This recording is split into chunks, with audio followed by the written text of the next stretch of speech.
a little-known land of legends, fairy tales, mountains, and castles.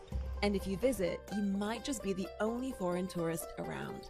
I'm Eva Beck, and Lower Silesia is my home. Today, I want to show you around this magical corner of southern Poland. We'll visit picturesque little towns, eat to our heart's content, and learn what it means to own a castle. But first, a quick morning hike on a beautiful autumn day in the Sudety Mountains. Woo. This was quite the hike, but honestly, the views really make up for it. Right now, we're standing on top of Śnieżnik, which is the tallest mountain in this little corner of Poland. Śnieżnik is also home to this watchtower, first built over a century ago. If you climb to the top on a clear day, you can see as far as the Alps. But we have a whole bunch of places to visit much closer, here in the Polish Sudety Mountains. Okay, I'm pretty sure that is where we're going next. To kick off our road trip, I want to point you to a couple of charming towns. One look at the architecture, and it's so easy to see that Lower Silesia is a true melting pot of cultures and histories. Our first stop is Lądek-Zdrój, which I personally think is one of the prettiest towns in the region. Lądek-Zdrój isn't just pretty, it actually happens to be the oldest spa town in all of Poland, and the mineral waters around here are believed to have healing properties, which is why spa-goers have been coming here for about 700 years. But water can be healing as well as destructive. Lądek-Zdrój was actually severely affected by the recent Central European floods, but the locals have been rebuilding fast, and they're ready to bring tourists back into town. The floods caused a huge amount of damage, but Lądek-Zdrój is a resilient town, and it's still definitely worth a visit. If I were you, I would come here for the thermal spa and the local mountain trails. There's another spot around here that I'd love to take you to. It's a very special cafe in a tiny little town called Berge. Berge is a tiny town, but it has two major claims to fame. Its 300-year-old basilica and its equally historic liaison with gingerbread. After all, the pilgrims that flocked here needed to eat something, and gingerbread happened to be the cheapest, most filling option that the local bakers could offer.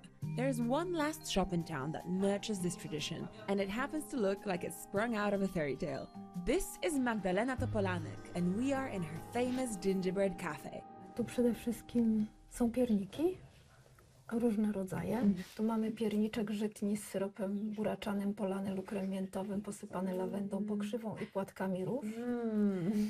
Tu mamy pierniczek klasyczny, ten jest ręcznie malowany, ale zapewniam Panią, że mamy jeszcze dużo więcej pierników. Ale niech to pozostanie naszą słodką tajemnicą dla gości, którzy tu przyjadą. Trzeba zostawić coś na następny raz. Oczywiście, że tak. Ponieważ kiedyś, jak było tu 7 piernikarzy w miasteczku, to tak naprawdę tajemnicą piernika to nie był przepis, tylko to była mieszanka. W jednej było więcej pieprzu, w innej anyżu, cynamonu i to daje nam aromat piernika.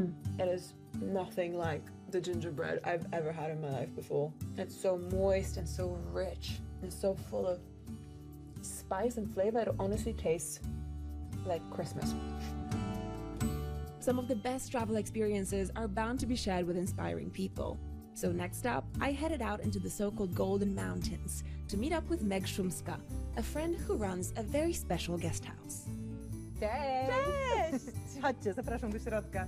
Welcome! Oh my gosh, it's gorgeous! Jesteśmy w Złotym Jarze, to jest willa, która w przyszłym roku będzie obchodziła, w 2025 będzie obchodziła stulecie. Znajdujemy się w Górach Złotych, nad Złotym Potokiem, w Złotym Jarze i od geograficznego Złotego Jaru jest też nazwa naszego budynku, w Złotym Stoku na ulicy Złotej. No dobrze, ale dlaczego wszystko jest tutaj takie złote? Złoty Stok ma 1000-letnią górniczą tradycję, już 1000 lat temu wydobywano tutaj złoto i dookoła nas w tych wszystkich górach jest ponad 300 km wydrążonych chodników. Wow! I czy jeszcze dzisiaj można sobie pochodzić i poszukać złota? Można zwiedzić 3,5 kilometra z przewodnikiem, ale tak naprawdę ponad 300 kilometrów jest ciągle wielką tajemnicą i staramy się odnajdować nowe miejsca, szukamy tam skarbów, szukamy przeróżnych rzeczy, które tam ukryte są pod ziemią. You know, being here, you almost want to speak in a whisper because you're in this beautiful mountain hut at the end of the road in the middle of the forest. It feels really magical.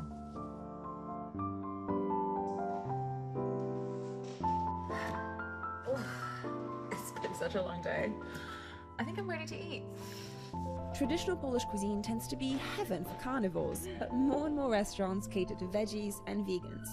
And I have a feeling like this one won't disappoint. Celery steak.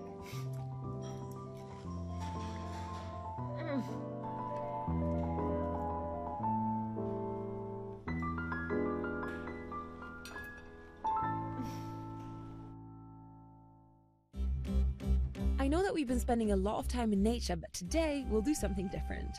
This region actually has one of the highest concentrations of castles in all of Europe. And I want to show you one that honestly looks like it's straight from a fairy tale. Oh, wow. Hey, Martin. Hi, Eva. Nice to meet you. Thanks for coming. Yeah, thank you. What's that? This is the key to the castle. Let me show you around. Let's do it. Let's go. Sarny Castle was first built in the 16th century for a German aristocrat. Afterwards, it changed hands and countries as the borders of Lower Silesia shifted over the centuries. And most recently, it ended up with Martin, who started the back-breaking work of restoring it to its former glory and running a hotel here. We need a stable financial foundation, and this is why we are running this place as a hotel. And this is actually supporting the nonprofit part of it. We have just finished shooting a YouTube movie about early music in Poland and Italy. We also have the literary festival. This year we had about 20,000 people here in just 1 week during the festival. So how does it feel to buy a castle? I was terrified.